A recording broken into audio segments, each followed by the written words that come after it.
E vamos para mais uma aula complementar da K, de um tema que eu gosto bastante de falar, que são os lactobacilos.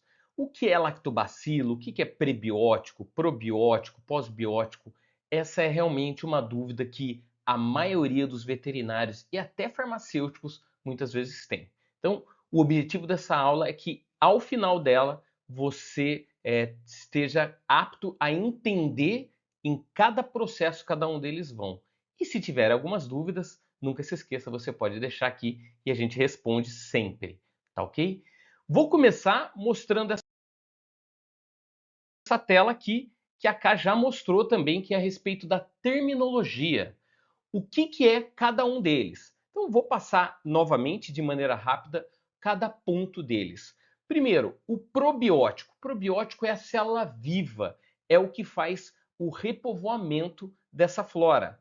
E o que é o prebiótico? Para facilitar, e a gente aprendeu que o prebiótico é o substrato, o alimento do probiótico. Então, é graças a esse prebiótico, que são fibras não digeríveis, que o probiótico consegue desempenhar melhor seu papel.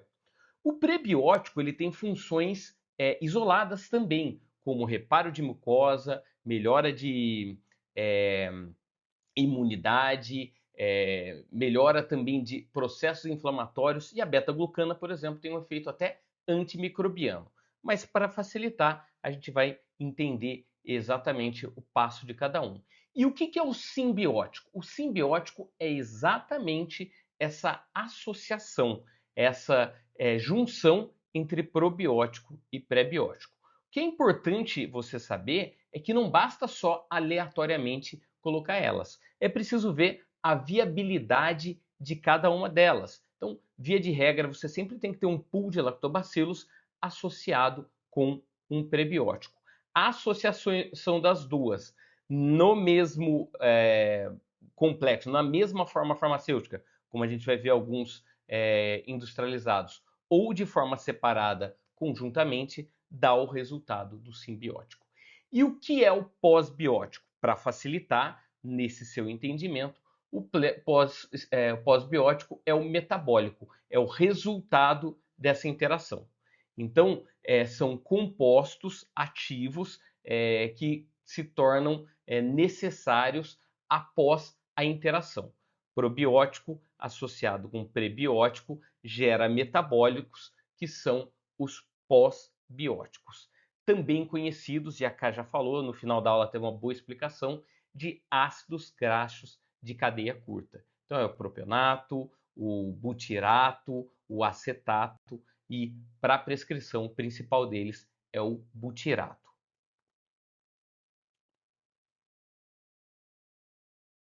Vamos começar falando então a respeito dos probióticos. Então, probióticos são micro-organismos vivos, são células viáveis, vivas, ativadas. Guarda essas informações que são importantes para depois a gente explicar o que são os pós-bióticos e dentro do pós-bióticos para probióticos. Elas são cepa específicas, por isso que a gente tem várias cepas e cada cepa tem uma função principal, dose dependente, então isso é uma outra vantagem que é importante você guardar. Então, em algumas situações você precisa de uma dose maior e outras de uma dose menor, e espécie dependente. A forma que ela responde entre cães, entre gatos e entre seres humanos, ela pode ser diferente em proporções diferentes. Até porque a gente especificando na medicina veterinária, você vai lembrar que a Ká falou da importância e da diferença do microbioma do cão e do gato. O gato, por ser um carnívoro estrito, ele tem cepas diferentes de um cão. Um cão que se alimenta de uma alimentação natural tem cepas diferentes do que um cão que come ração, por exemplo. E dentro da alimentação natural, o cão que come uma alimentação cozida e sem ossos tem um microbioma, né, uma microbiota diferenciada do mesmo cão que faz uma alimentação natural, só que de uma alimentação crua, com aquela barf, por exemplo. Então, Isso é muito importante você entender. E dentro dessa base, dessa pirâmide, a gente precisa entender a viabilidade e cada vez mais estudos demonstram que a viabilidade de cepas em seres humanos é muito parecida com cães e com gatos.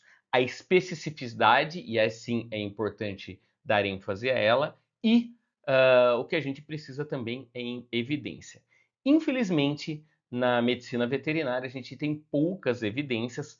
Eu trouxe algumas, ao final desse material você vai encontrar algumas, mas é importante você saber que nesses casos a gente pode utilizar as evidências que a gente tem na humana.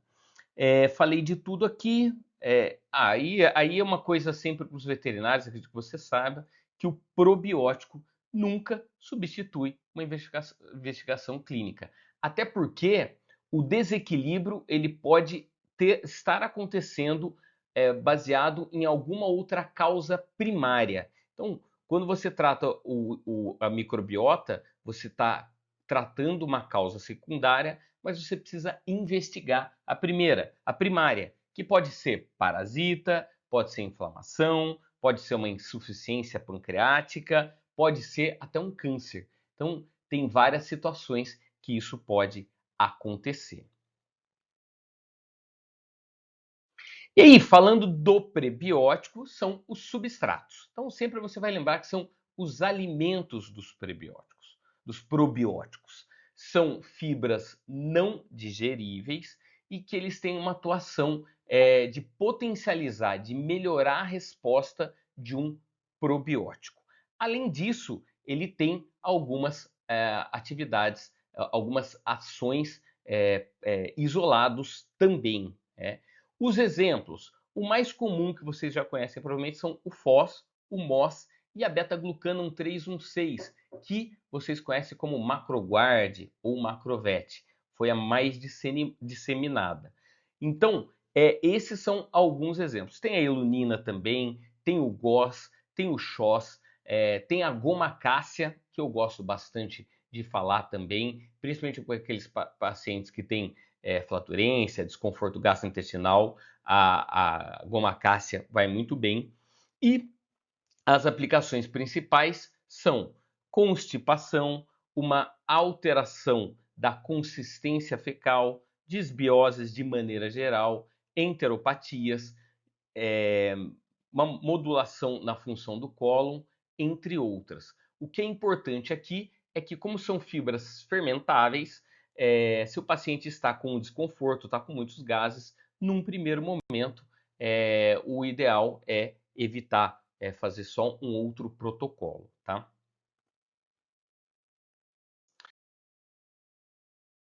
O simbiótico é associação das dois, né? Então, o uso de prebióticos com probióticos gera esse efeito complementar, sinérgico. Como eu falei, não é uma mistura, é importante fazer as avaliações, cuidar das cepas também, as indicações. Então, tudo isso é muito importante. Então, a gente tem o componente probiótico e os probióticos são os lactobacilos.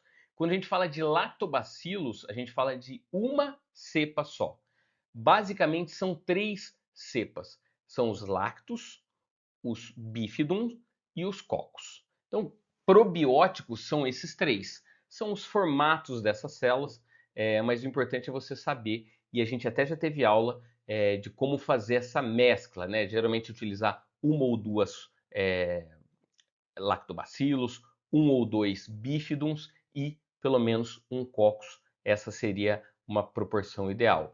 Também já falamos, e vou reforçar, voltando para o probiótico também, que ele deve ser feito sozinho ou associado com MAMPs e preferencialmente em cápsula, porque ele tem atividade de água. Enfim, eu expliquei bem aprofundado isso na aula anterior aqui de intestino mesmo. Se você não assistiu, vale a pena assistir. Depois, pensando aqui no simbiótico, a gente tem o componente prebiótico e a associação dos dois dá o efeito simbiótico. Enteropatias de maneira geral, disbiose, uma recuperação pós-uso de antibiótico terapia. A Kai explicou bastante isso também. E por final, o pós-biótico. Aqui eu quero que você tenha uma atenção especial para eu te explicar o que é o pós-biótico. Então, o pós-biótico são células inativadas. Lembra que eu falei que o probiótico é ativado? Eles são inativados. Eles são inanimados. E essa palavra inanimado é muito importante, porque quando a gente vê inativado, apesar que no português eles usam mais o inanimados. Para a gente, tanto inativado quanto inanimado tem a mesma função. Ele está ali em latência, ele está ali inativado, significa que ele não vai ter nenhum processo de ativação até entrar num ambiente onde ele possa agir. Então, o pós-biótico são células mortas. Quando a gente fala morta, ela não tem função nenhuma. Por isso que o mortas é entre aspas. Eles são inativados, inanimados, não viáveis. O que isso significa e o que é importante para você, doutora, você, doutor? Que ele não tem uma função de colonização. André, e qual que é a vantagem disso? Muita. Pacientes imunocomprometidos em crises, fazendo uso, por causa de crise, de ciclosporina, de oclacitinib, do próprio corticoide, ele está com um desequilíbrio na imunidade dele. E quando a gente fala de desequilíbrio, qualquer bactéria pode piorar essa situação, quer sejam as patógenas, quer sejam as benéficas. Por isso que, em casos de pacientes que estão imunocomprometidos, o ideal é sempre iniciar com um pós-biótico. E olha, presta atenção aqui nessa explicação. O pós-biótico, de maneira geral, são todos os micro-organismos inativados e ou seus componentes. E o que são os MAMPs? Os MAMPs são pós-bióticos que são só a célula. Então, quando a gente fala de MAMPs ou fala de paraprobióticos, eles estão dentro desse guarda-chuva, e o termo diz exatamente guarda-chuva, chamado pós-biótico. Nos pós-bióticos a gente tem componentes, a gente tem as células, a gente tem metabólitos, e os MAMPs são fragmentos, são partes de células não viáveis. Assim como você tem os lipopolissacarídeos, que são partes de células patogênicas, de cepas patogênicas, que vão gerar um processo inflamatório e vão aumentar a permeabilidade intestinal, os MAMPs, os paraprobióticos, eles são fragmentos de cepas probióticas, benéficas, saudáveis, que vão fazer um processo de diminuição dessa permeabilidade intestinal e vão também ter uma ação anti-inflamatória. Então, em pacientes que têm uma mucosa muito comprometida, que estão ali com uma permeabilidade intestinal muito grande, em pacientes imunocomprometidos, o ideal é sempre começar só com o MAMPs. O MAMPs associado de um pós-biótico, por exemplo, do ácido graxo de cadeia curta. Mas entre os probióticos e os MAMPs paraprobióticos, comece só com os MAMPs. Depois que esse paciente estiver com a imunidade equilibrada, você pode e deve associar os probióticos. E aí, quando a gente fala de pós-biótico, a gente fala dos ácidos graxos de cadeia curta, do resultado. Então, o pré com o probiótico faz uma simbiose, uma sinergia, e o resultado é um pós-biótico. Os ácidos graxos de cadeia curta são resultados dessa interação. Como um todo, ali tem fragmentos, tem componentes, tem metabólicos, ácidos graxos de cadeia curta, que a Ká explicou muito bem. Então, você vai utilizar quando esse paciente estiver imunossuprimido e quando esse paciente tiver com uma permeabilidade intestinal muito grande, você vai começar utilizando o pós-biótico, o ácido graxo de cadeia curta, que a gente tem o Core Biome, a gente tem o New Biome e os MAMPs, que são células não viáveis que vão ter uma ação de diminuição dessa permeabilidade e vão também ter uma ação anti-inflamatória. Depois de uma semana, 10 dias, dependendo do caso do paciente, 15 dias, você implementa o probiótico também, o pro com pré-biótico. E aí a gente tem o mundo ideal, eu quero que vocês entendam isso, e aí tem o mundo da prática. André, olha, o responsável pode se confundir, ele quer fazer tudo junto, então você pode iniciar associando o MAMPS, né, o paraprobiótico, com probiótico, de preferência em cápsula, na mesma cápsula, se não faz em pasta, né, ou uma suspensão, e um pós-biótico. Eles podem estar tudo na mesma fórmula. O único cuidado que os ácidos graxos de cadeia curta, os pós-bióticos, eles têm um paladar muito desagradável. Então, nesse caso, se for um paciente que vai recusar por causa do paladar, o ideal é fazer tudo em cápsula mesmo.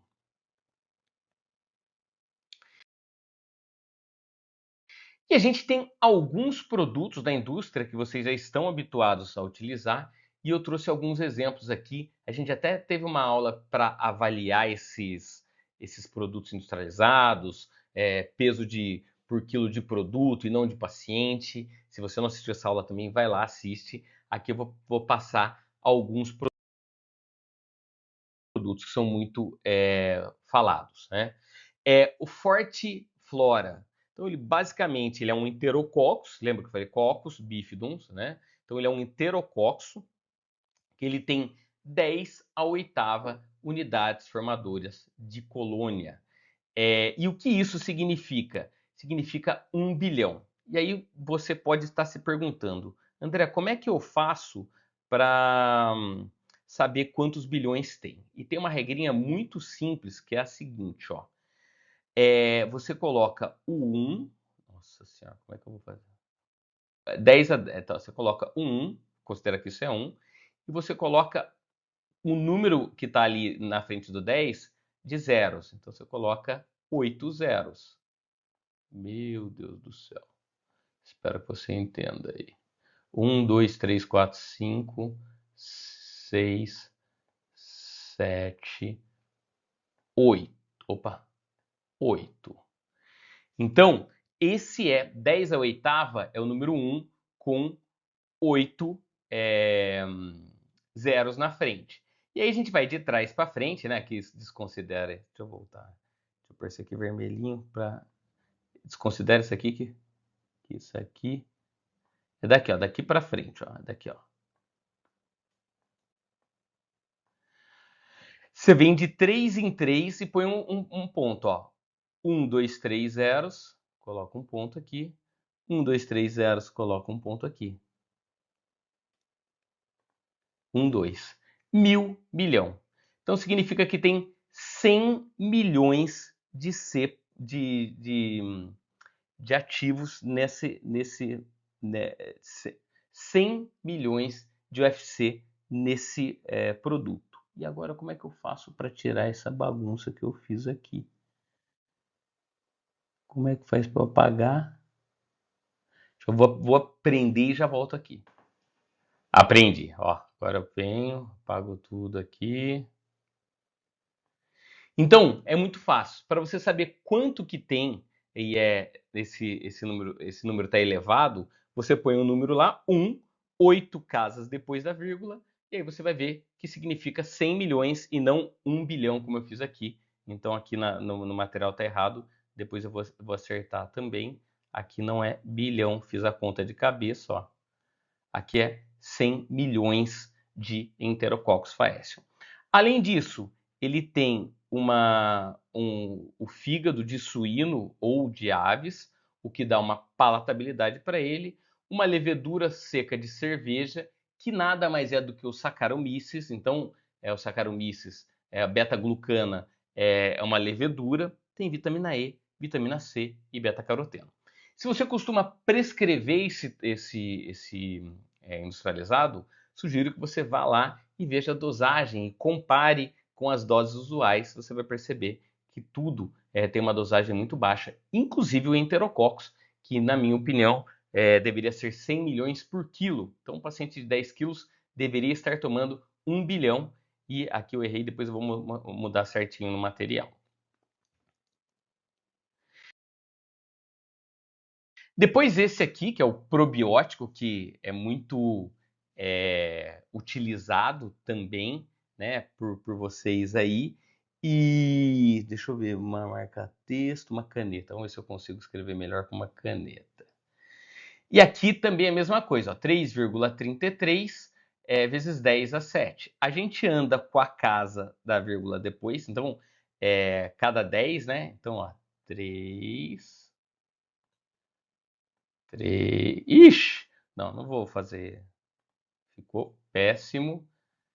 Aqui é 3,33 vezes 10 a 7. Então você vai fazer 3,33. Cada 10 você anda com a vírgula para o lado direito. Então vai dar 333 vezes 10 a 5, porque a gente andou duas casas ali. E aí você vai colocar o número de zeros e você vai ver que isso é equivalente a 33 milhões de UFC, uma dosagem baixa também. E aqui a gente tem o lactobacilos, a gente tem 2 lactobacilos, a gente tem um bifidum e um coccus. Uma composição bem interessante. A composição é bem interessante, as dosagens estão um pouco baixas. E olha aqui que legal, tem a Saccharomyces também, que tem uma ação prebiótica. Ou seja, esse probiótico da Vetinil, ele tem uma ação simbiótica. Ele tem uma associação de prebiótico com pós-bióticos. Depois a gente vai ter a linha Probio Up Symbio da Vetinil também. E ela vai ter Saccharomyces, Bifidums, Unlactus, Bifidums também. E aí tem outros prebióticos, parede de levedura, tem os nucleotídeos, que são muito importantes, que são o principal ativo do Nuxel, e também alguns aminoácidos, como a taurina. A gente até falou sobre a taurina lá na nossa aula de hepato, vitamina A e vitamina D3. Essa aqui já tem um posicionamento já de simbiótico diferenciado e vem enriquecido com os nucleotídeos.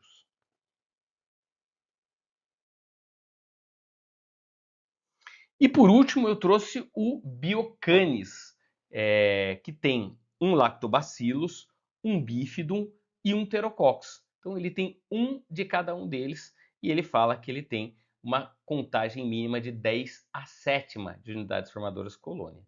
Baixa dose também, mas já tem efeito terapêutico. Percebe que mesmo com baixas doses tem uma resposta terapêutica muito grande. Se você utiliza qualquer um desses, eu sugiro que você vá lá no rótulo, veja a composição de cada um desses ativos, né? Nesse aqui tem só os lactobacilos, no anterior lá, cadê o anterior aqui? Lá no anterior tem também vitaminas, então você faz a avaliação de cada um deles, isso é muito importante.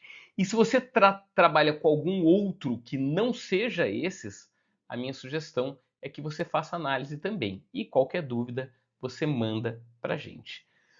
Por tudo isso, você tem essa opção. A indústria ela acaba te dando uma possibilidade de ter uma resposta terapêutica mais rápida. De repente, se você trabalha em domicílio, você já tem ele ali, você pode fazer uma venda dele também, incrementar o faturamento.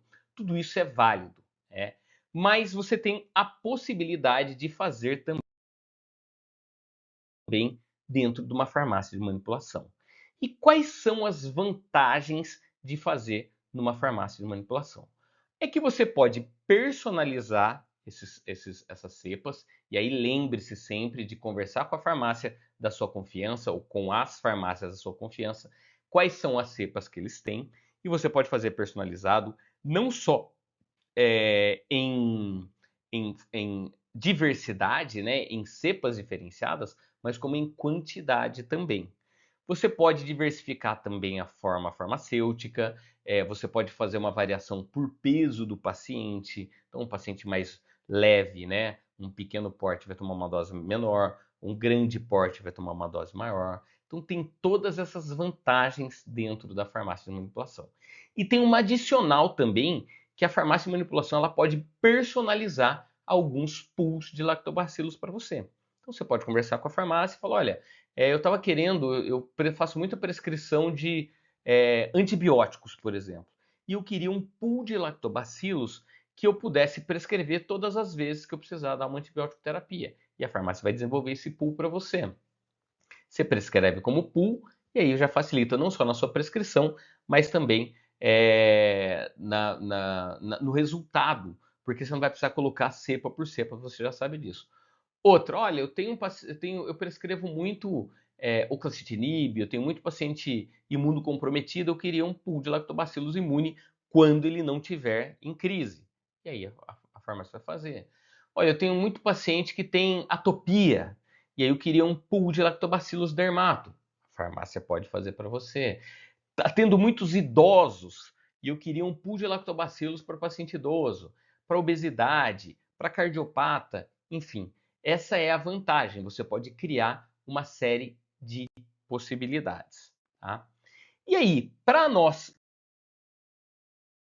finalizarmos, é importante a gente entender, e espero que agora faça o sentido para você.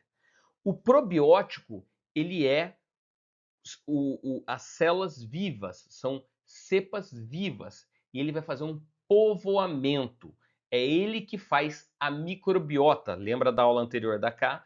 É ele que faz a microbiota, né? Depois você tem um pré-biótico, que vai ter funções particulares, mas a gente vai lembrar do prebiótico como sendo o alimento, o substrato dos probióticos. A associação desses dois juntos, na mesma forma ou em separados, com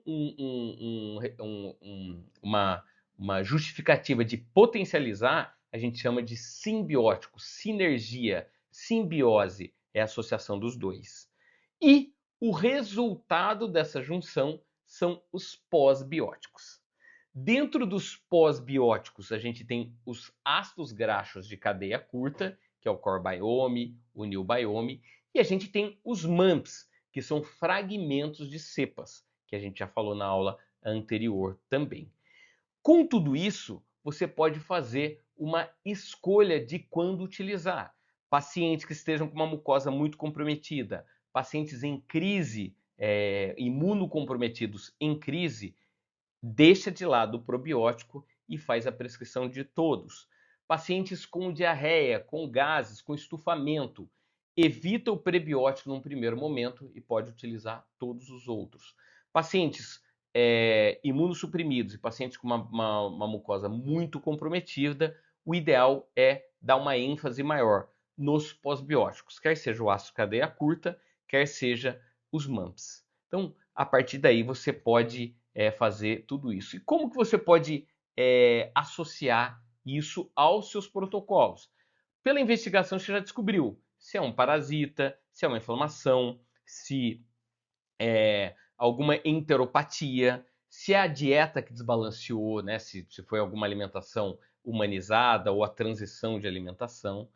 E aí você vai fazer uma correção, e a Ká falou muito isso também, que não é mágica, então você vai ter que fazer uma correção no que está gerando essa causa primária. Então, se é um parasita, você vai ter que eliminar esse parasita. Se é uma dieta humanizada, vai ter que reestruturar. Se é uma transição de dieta, avaliar se existe alguma alergia, né?